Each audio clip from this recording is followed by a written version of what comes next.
मित्रों, मैं पूजा अमोली और आज हम पढ़ने जा रहे हैं कुंवर नारायण जी द्वारा रचित कविता आरोह भाग 2 से बात सीधी थी पर। बात सीधी थी पर एक बार भाषा के चक्कर में ज़रा टेढ़ी फंस गई। उसे पाने की कोशिश में भाषा को उल्टा पलटा, तोड़ा मरोड़ा, घुमाया फिराया कि बात या तो बने या फिर भाषा से बाहर आए। लेकिन इससे भाषा के साथ साथ बात और भी पेचीदा होती चली गई। इस काव्य पंक्तियों में कवि ने उन साहित्यकारों पर व्यंग्य किया है जो अपनी विद्वता या पांडित्य प्रदर्शित करने के लिए साहित्य को बड़ा कठिन बना देते हैं, कठिन शब्दावली का प्रयोग करते हैं जिससे कि सामान्य व्यक्ति उससे कट जाता है।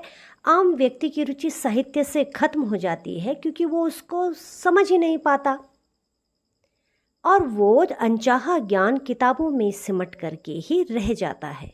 आजकल के साहित्यकार सहज भाषा को इतने कठिन रूप में प्रस्तुत करते हैं कि वह अपना मूल अर्थ खो जाता है। इस कविता में कुंवर नारायण जी कहते हैं कि एक बार में एक सीधी बात कहना चाहता था, परंतु भाषाई फेर से वह और भी कठिन हो गई। सही अर्थ को प्राप्त करने के प्रयास में बात और भी मुश्किल होती चली गई, परंतु उसका अर्थ समझने में कवि असफल रहा। व्यंग्यात्मक शैली में ये कविता लिखी गई है।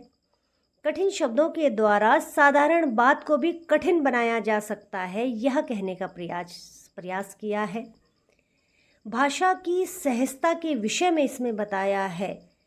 सारी मुश्किल को धैर्य से समझे बिना मैं पेच को खोलने के बजाय उसे बेतरह कसता चला जा रहा था, क्योंकि इस करतब पर मुझे साफ सुनाई दे रही थी तमाशबीनों की शाबाशी और वाह वाह। आखिरकार वही हुआ जिसका मुझे डर था। जोर जबरदस्ती से बात की चूड़ी मर गई और भाषा में बेकार घूमने लगी। कवि कह रहे हैं कि जब मैंने भाषा को बार बार समझाने का प्रयास किया, सुलझाने का प्रयास किया, लेकिन वहाँ उतनी ही उलझती चली गई। भाषा से अर्थ स्वतंत्र कराने के प्रयास में मैं लगा हुआ रहा। कवि कहते हैं कि पेच अगर सही खांचे में नहीं जाता है तो उसको ज़बरदस्ती खोसना नहीं चाहिए, क्योंकि वह क्या है, अगर वह उस पेच की वो सही जगह नहीं है तो वह क्या है, टूट जाएगी।